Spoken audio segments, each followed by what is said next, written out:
ప్రియా స్నేహితులారా, radio Veritas Asia Telugu విభాగం శ్రోతలకు స్వాగతం, సుస్వాగతం.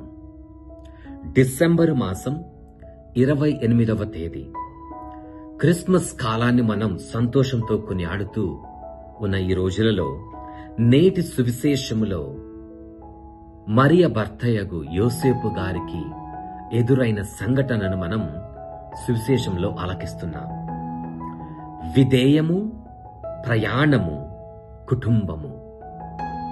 యోసేపు గారి జీవితాన్ని మనం పరిశీలించినట్లయితే మొదటి నుంచి కూడా ఎంతో వినమ్రతతో, విధేయతతో దేవుని చిత్తాన్ని తన జీవితంలో నెరవేర్చుటకు, తద్వారా దావీదు వంశావళి నుండి వచ్చిన వానిగా యేసుక్రీస్తును ఈ లోకములో ప్రవేశపెట్టుటకు, సాకుడు తండ్రిగా ఉండుటకు, మరియను స్వీకరించుటకు ఆయన చూపించిన విధేయము, ఆయన చేసిన ప్రయాణాలు, ఆయన జీవించిన కుటుంబము మనకు ఆదర్శమవ్వాలి. అందుకే కాబోలు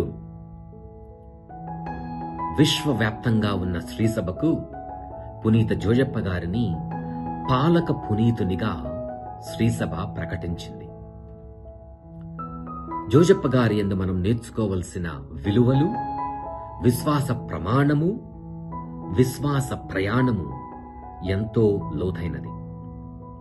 నేటి సువిశేషములో దైవదూతను వారి స్వరాన్ని ఆలకిస్తూ ఎలాగైతే తన భార్య అయిన మరియను బాలుని పట్టుకొని ఐగుప్తునకు వెళ్లిపోవుట, తదనంతరం హేరోదు మరణం తర్వాత నజరేతులో వచ్చి స్థిరపడుటను మనం ఆలకిస్తున్నాం. మరి ఈ ప్రయాణంలో కేవలం ఎదురైన కష్టాలు మాత్రమే మనం చూడకుండా దైవ చిత్తాన్ని నెరవేర్చుటలో పునీత జోజప్ప గారు చూపించిన చొరవ, ఆ విధేయత, ఆ ప్రయాణాలు, ఆ కుటుంబాన్ని నడిపించిన తీరు, వెన్నంటి ఉన్న విధానము నేటి రోజులలో మన కుటుంబాలకు ఆదర్శమవ్వాలి. మన కుటుంబ జీవితాలను ఎలా జీవిస్తున్నాం?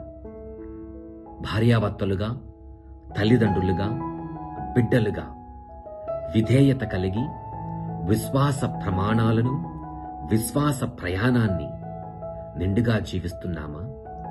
తద్వారా క్రైస్తవ కుటుంబ విలువలను పునికిపుచ్చుకుంటూ ప్రతిరోజు ఎదురయ్యే ఈతి బాధలను, కష్టాలను చూచి వెరవకుండా దైవ చిత్తాన్ని నెరవేర్చుటలో ఇవి భాగమని భావిస్తూ ముందుకు సాగుతున్నామా ఆలోచించాలి.